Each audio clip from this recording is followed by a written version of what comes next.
G'day guys, welcome back to another video. You're watching Flashlight Crazy. Today I'm reviewing the Modlite PLHv2 single output. It's not the dual output, I don't have that yet. And this is in the 18350 configuration. Let's check it out.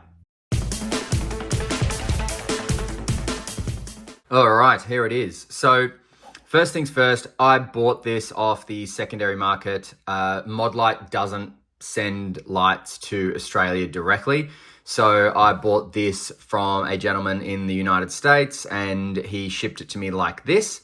So he couldn't ship the battery. So I'm not using the Modlight battery, but I am using a Welltool 1200 milliamp hour 3.6 volt lithium battery with a micro USB charging slot in it. This is a button top 18350. I'm not sure if it can take flat tops, but I just use button tops. So that's what I'm gonna be using. There's nothing else in this box, but I'll just show you Modlight PLHv2 18350 handheld complete light package. So I think in the light package, you get batteries and a charger, although I think he did ship the charger with it too. But that's it, there's nothing in there. Okay, so just zooming in, let's open up the head and install the battery. The button top goes button towards the head. And just here, I'll just show you, there we go. I'll just show you, that is the potted head there. So all the electronics inside there are potted. Now, I might just get a bit more light on there.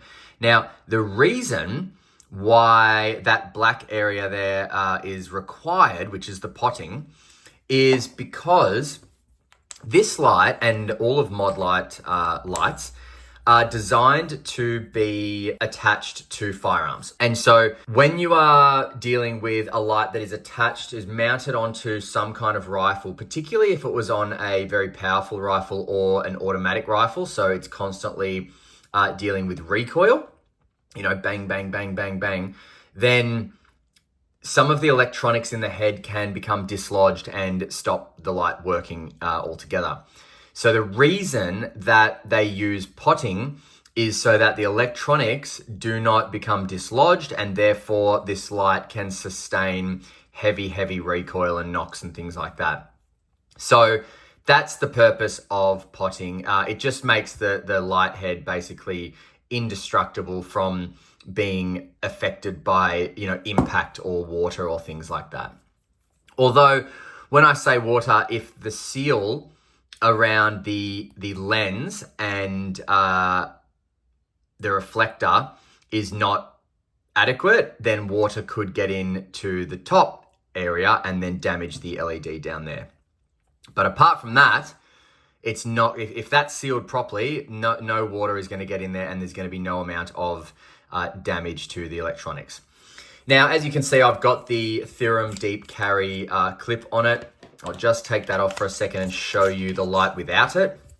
So that is how it looks without the Theorem. So that's how you would mount it, like that. You know, obviously this way facing the end of the barrel as well. No point facing it this way with the barrel that way, is there? That'd be silly. Now, first impressions of this light when I bought it was, wow, this is strong. The body, the tail, the head are made of, you know, hard anodized aluminium, mil-spec aluminium that I don't think I've felt before. It is friggin' rock hard. That was my first impression of this light. I picked it up out of the box, excited to finally own a Modlight, and realized to myself, oh my God, this thing is tough as. They were my first impressions. Second impressions were the finishing, the machining. So look at it. It's just absolutely perfection around the openings here on the head, around the body. And what a great body. So not only is that kind of hexagon diamond, it's kind of like a hexagon that's been squished a little bit. Not only is that really cool, but can you see how it bends or it dips and then raises? That is friggin' phenomenal. I absolutely love the body on this light.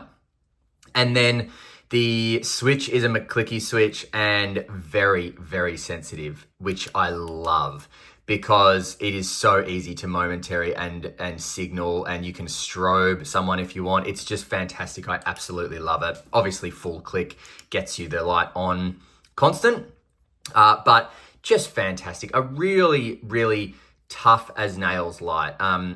It is very expensive.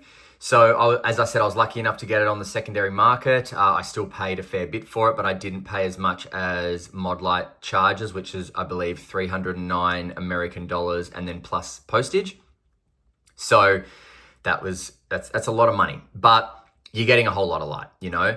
I don't know what emitter they're using down there. Any emitter gods could help me out with that, but I don't know what that one is, but it is a beautiful throwy emitter down an extremely deep and smooth reflector, which gives you this gorgeous hotspot and spill look, okay? So just phenomenal. Now, as I showed you, this can fit a Theorem deep carry, and it can also fit a Theorem switchback. So just showing you what that looks like with the switchback. So with the switchback, the clip comes down just to the neck there. It is a really solid hold as well in terms of in the pocket, and there's not too much spin. I wouldn't necessarily need to put any electric tape or O-rings in between the switchback and the tail because I don't mind a tiny amount of spin. However, with the Theorem deep carry, there's more spin because there's no friction here, obviously, because it doesn't have this this length of clip. I think the clip, if I just do that, yeah, the clip comes to about half the body. So this bit here is causing friction, which is causing it not to spin too much, and that's great. So that's what it looks like with the switchback. And I tell you what, it's pretty bloody beastie with the switchback, isn't it? Look at that. That's kind of awesome. Very comfortable and really useful. And I'm going to tell you what I use this light for, because I do believe that it is one of the most best performing and reliable lights for what I use it for. And I will go into that shortly. But before that, let's do some measurements and some weights. So I'll just take the... Actually, no, let's weigh it with the switchback on, just in case you were using it with the switchback. So 102.28 millimeters long. So that is just such a beautiful, beautiful length for a compact thrower. Tail cap width is 25.11 millimeters. Body width, 25.26 millimeters. Head width, 29.9 millimeters. So a great size for a compact thrower and for what I use it for, which, as I said, I will go into. Now, the weight of the Modlight PLHv2 handheld single mode with the battery and pocket clip included, 18350, is 140.72 grams. So it's a fantastic weight, fantastic size. You've got a color temperature of 5,700 K. You've got a gorgeous hotspot and spill like beam. If I just show you that there. So you've got a nice wide spill area, and look at all the brightness right in the middle. That is due to your 54,000 candela. So this light, as I said, has 54,000 candela. It is pushing out 1,350 lumens, and you're going to get that sustained output for 35 minutes. That's all. It's probably the only negative I have about this light is that you only get 35 minutes of runtime. Now, you can just bring a bunch of 18350s and you can basically say, okay, every 18350 battery I have is going to give me half an hour. Just call it half an hour. So 4 batteries gives you 2 hours. 18350s are not that expensive, so it's kind of worth just packing a couple into your bag or your case or wherever you're going with this light. Now, let's go on to what I use this light for. So when I carry lights, I will carry a light like this, Dawson Machine Craft light, formerly known as Lawlima, and that is like an EDC light. I will be reviewing this soon. And I also carry a very bright and as compact as possible light for self-defense.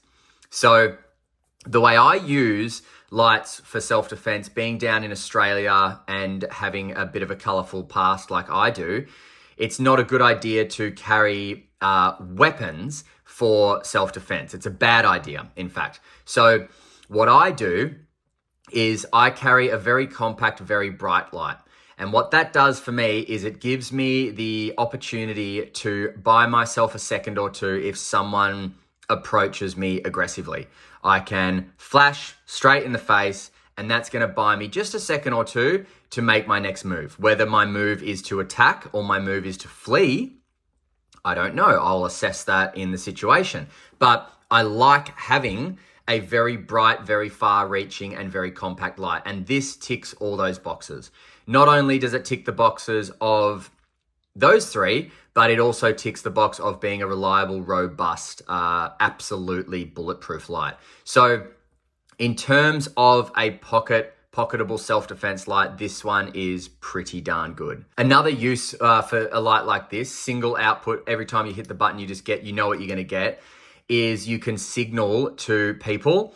So if you are in trouble and you don't necessarily want to shine at an attacker or at somebody that is concerning you, it doesn't have to be someone attacking you. If someone's kind of following you, you're not sure if they're following you or not, shine the light across the street, get someone's attention.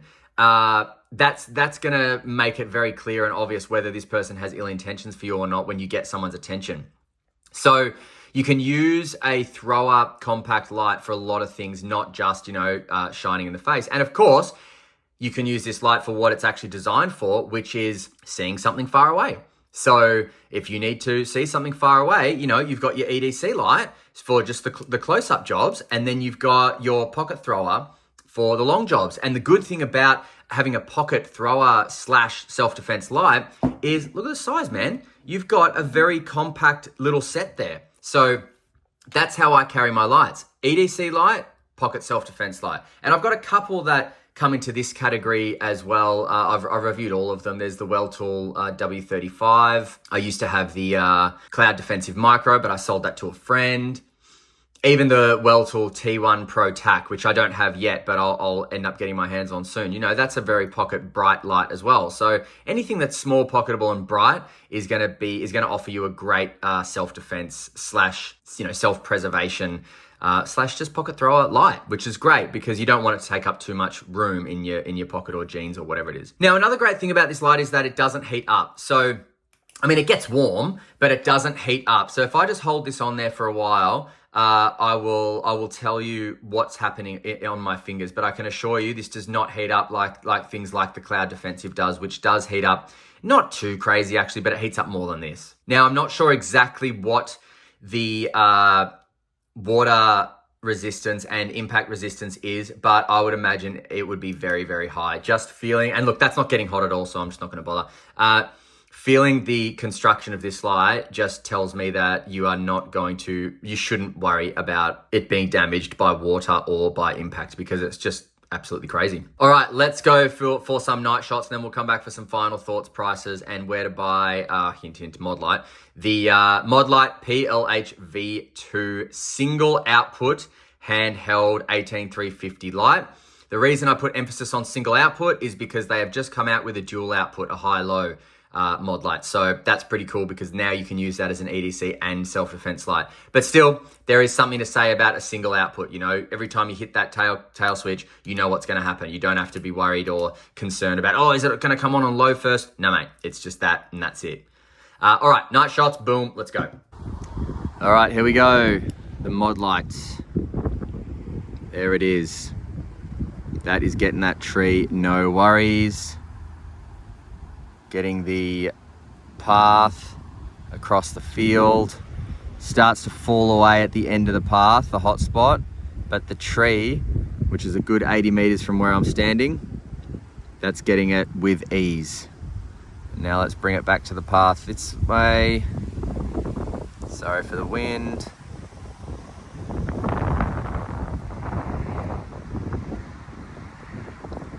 Really cool.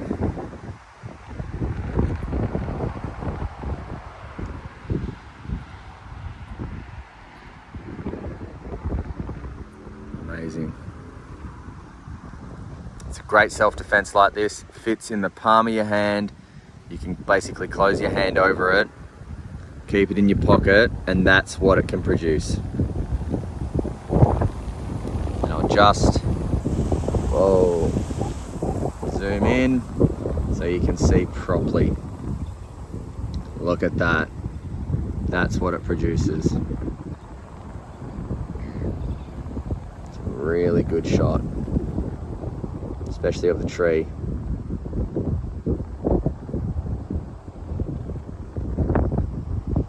Fence line.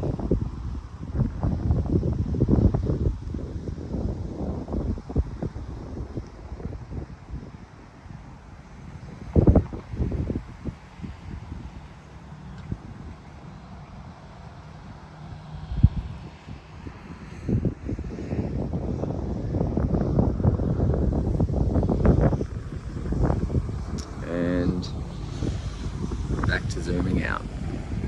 All right, see ya. Alrighty, so this is a very, as you can see from the night shots, this is a very, very impressive little light. The fact that it is so compact and yet packs such a punch is just phenomenal, you know? And in fact, let's just give it a bit of a look. So you've got that hot spot there, and the hot spot's got some slight bleeding around it, okay? That just adds some, offers some more peripheral light. But check the spill out. The hat and lights are in the spill now they're not. So you have a very clear spill area of where you're going to get your peripheral light. And then as I put, look at that, man, the hot spot is just screaming hot on that hat. That is just going to offer you what you just saw, which is the amazing amount of throw, the amazing amount of light at a short or long distance. It doesn't matter, that hot spot stays bright as anything. And so that's why this is one of my favorite pocket self-defense lights as well as pocket throwers. The fact that it is so compact, coupled with the fact that it is a single output, so every time I hit that switch, I know what's coming out. 1350 lumens, 54,000 candela every time.